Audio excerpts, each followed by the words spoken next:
Savez-vous qu'une jeune fille nommée Zainab a été condamnée à la peine de la tombe à cause d'une petite erreur en lavant des vêtements dans la machine à laver? Un tel incident terrible de la punition divine est arrivé à Zainab Rahim, une fille dévouée du village de Tandipur, dans une région reculée. Une punition qui ébranlera votre âme. À cause d'une petite erreur en lavant, elle a connu cette fin horrible aujourd'hui. Même la terre de la tombe n'a pas voulu l'accepter. Puis, après le conseil d'un imam, elle a été enterrée dans la tombe avec la machine à laver. Mais pourquoi a-t-elle fait une erreur en lavant les vêtements pour laquelle la punition sévère d'Allah est tombée sur elle? Amis, cette vidéo est très importante pour vous, car nos mères et nos épouses font souvent des choses sans s'en rendre compte, qui se transforment en punition pour elles. Peut-être que l'incident d'aujourd'hui n'est pas une audience, mais une grande leçon pour chaque mère de famille et sœur. Alors regardez attentivement la vidéo jusqu'à la fin et sachez comment éviter de telles erreurs.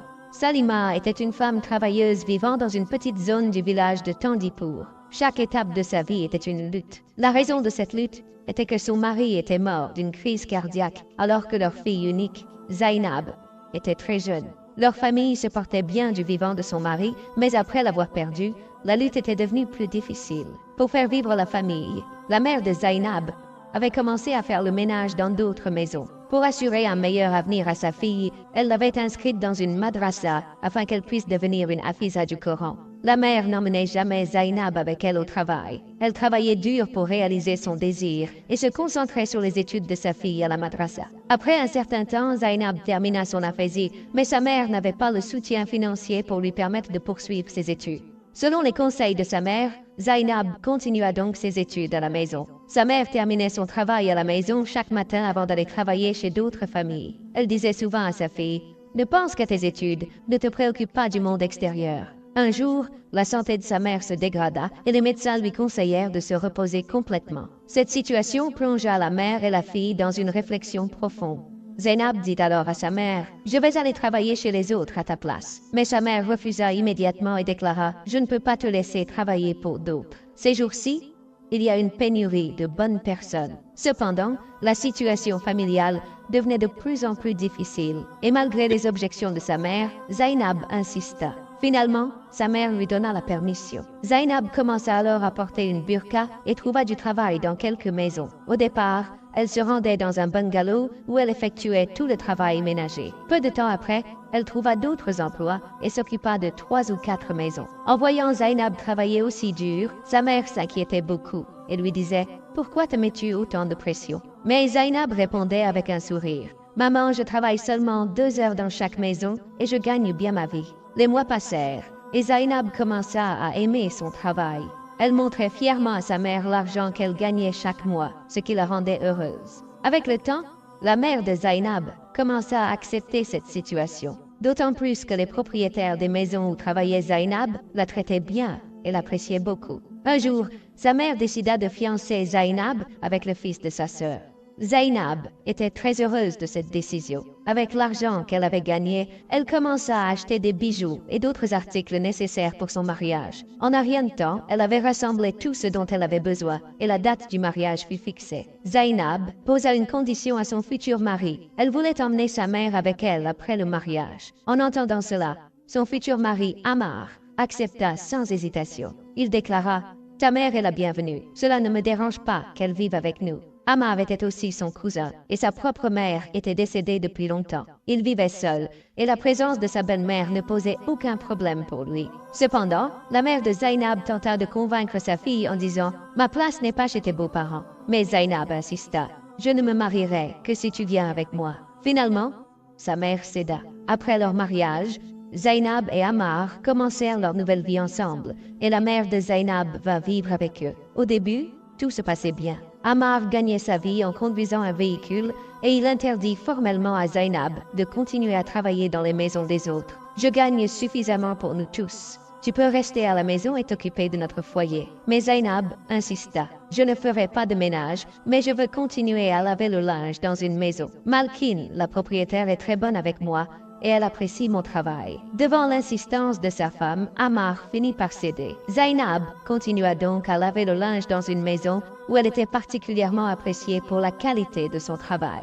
Cependant, Quelques jours après, un terrible incident survint qui bouleversa toute la vie de Zainab. Le mari de Zainab, Ammar, fut victime d'un grave accident et devint complètement paralysé. Cette nouvelle épreuve obligea la mère de Zainab à reprendre le travail. Elle déclara à sa fille, « Reste à la maison et prends soin de ton mari. Je vais aller travailler à ta place. » Mais Zainab s'opposa fermement. « Maman, les temps ont changé. Tu ne peux plus te permettre de travailler comme avant. Je continuerai à subvenir aux besoins de notre famille. » Malgré son état de grossesse avancé, Zainab refusa de s'arrêter. Elle continuait de travailler, persuadée qu'elle pouvait tout gérer. Quelques mois plus tard, Zainab donna naissance à une belle petite fille. Ce moment de bonheur fut rapidement éclipsé par de nouvelles difficultés. Sa fille était encore toute jeune, mais Zainab n'avait pas d'autre choix que de reprendre le travail. Pendant qu'elle travaillait, sa mère s'occupait du bébé à la maison. Un jour, un voisin arriva en courant chez Zainab et annonça une tragédie. Zainab était morte.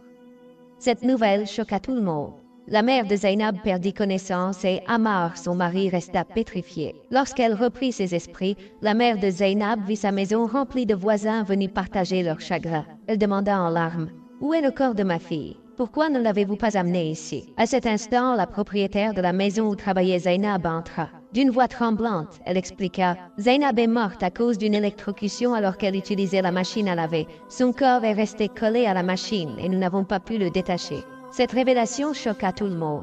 La mère de Zainab éclata en sanglots et dit « Non, non, ma fille n'a jamais commis de péché. Elle était une hafiza du Coran. Comment une telle chose a-t-elle pu lui arriver ?» Ammar, le mari de Zainab, confirma « Oui, ma femme était une femme pieuse. Elle n'a jamais rien fait de mal. » Malgré leurs paroles, personne ne parvint à séparer le corps de Zainab de la machine à laver. Finalement, son corps fut transporté chez elle, toujours attaché à la machine. Quand les voisins virent cette scène déchirante, ils commencèrent à murmurer et à se demander « Quel péché Zainab aurait-elle pu commettre pour mériter une telle punition ?» La mère de Zainab, plongée dans ses pensées, cherchait désespérément une explication. Mais rien ne lui venait à l'esprit. Elle répétait sans cesse « Ma fille n'a jamais commis de péché. Elle était une bonne personne. » 2 jours passèrent, et le corps de Zainab, toujours collé à la machine, commença à dégager une odeur insupportable. Devant cette situation, il fut décidé qu'elle serait enterrée avec la machine à laver. Mais la mère de Zainab ne pouvait se résoudre à accepter cette fin tragique. La mère de Zainab prit alors une décision courageuse. Elle demanda à Ammar « Nous devons comprendre pourquoi cela est arrivé à ma fille. » Ammar accepta et ils se rendirent chez un grand érudit, Mufti Ishaq, pour lui raconter toute l'histoire. En entendant leur récit, Mufti Ishaq exprima son chagrin, puis se rendit chez Zainab pour enquêter. Il examina la scène avec attention et demanda à la mère de Zainab « Pensez-vous qu'elle ait commis un péché dans sa vie ?» La mère secoua la tête en disant « Non, jamais. Ma fille était pieuse et honnête. » Ammar confirma également « Ma femme était une bonne personne. Elle ne pourrait jamais commettre un tel acte. » Mufti Ishaq réfléchit un moment, puis demanda « Dans combien de maisons travaillait-elle? Avez-vous remarqué un changement dans son comportement ou quelque chose d'inhabituel ?» La mère de Zainab répondit « Elle travaillait dans plusieurs maisons, mais elle était toujours heureuse et aimait aider les autres. Je n'ai jamais vu de changement en elle. » Cependant, Mufti Ishaq posa une autre question. Gagnait-elle beaucoup d'argent? La mère de Zainab répondit « Oui, parfois elle ramenait beaucoup d'argent à la maison. » Quand je lui demandais comment elle gagnait autant, elle répondait qu'elle faisait aussi de petits travaux supplémentaires et que les propriétaires lui donnaient de l'argent en plus. En entendant cela, le visage de Mufti Ishaq devint grave. Il déclara « Nous devons visiter la maison où elle travaillait. Peut-être que cela nous éclairera sur la raison de cet incident. » Accompagnée de Mufti Ishaq, la mère de Zainab se rendit au bungalow où travaillait sa fille. En voyant arriver Mufti Ishaq et la mère de Zainab, la propriétaire, Madame Yasmine, sembla troublée. Mufti Ishaq lui parla calmement. « Nous savons que cet incident tragique s'est produit dans votre maison. Il est important que vous nous disiez tout ce que vous savez. » Après un moment d'hésitation, Madame Yasmine prit une profonde inspiration et dit « Le jour où Zainab est morte, elle était en train de laver des vêtements dans la machine. J'étais dans ma chambre lorsque j'ai entendu un cri soudain. Je me suis précipitée et je l'ai vue électrocutée, collée à la machine. » Elle continua, visiblement bouleversée. « Mais il y a quelque chose que je n'ai jamais eu le courage de dire. Quelques jours avant sa mort, je l'ai vue fouiller dans les poches des vêtements qu'elle lavait. Elle a sorti un billet de 1000 roupies de la poche du manteau de mon mari et l'a rapidement caché dans son voile. J'ai tout observé en silence. Parfois, mon mari et mon fils laissaient de l'argent dans leurs vêtements et je ne faisais pas attention, car nous n'en avions pas besoin. Mais ce jour-là, J'ai été choquée. Madame Yasmine éclata en sanglots. Je ne l'ai pas confrontée, car je ne voulais pas lui faire honte. Je lui aurais donné cet argent si elle me l'avait demandé. Mais je ne savais pas qu'un tel acte mènerait à une fin aussi tragique. En entendant ces révélations, Mufti Ishaq baissa la tête et resta silencieux un moment. La mère de Zainab éclata en larmes et murmura « Je ne savais pas que ma fille pouvait faire une telle chose. » Mufti Ishaq se tourna vers elle et dit doucement « Parfois, un petit acte que l'on considère insignifiant peut avoir de grandes conséquences. Prendre ce qui ne nous appartient pas est un péché, même si c'est par inadvertance. Peut-être qu'Allah l'a puni pour ce geste afin de nous enseigner une leçon. » La mère de Zainab hocha tristement la tête. Elle comprenait maintenant pourquoi sa fille gagnait tant d'argent, mais elle ne pouvait s'empêcher de ressentir une profonde douleur et honte. Les voisins et les membres de la communauté ayant appris la vérité, jurèrent de ne jamais commettre un tel acte, aussi petit soit-il.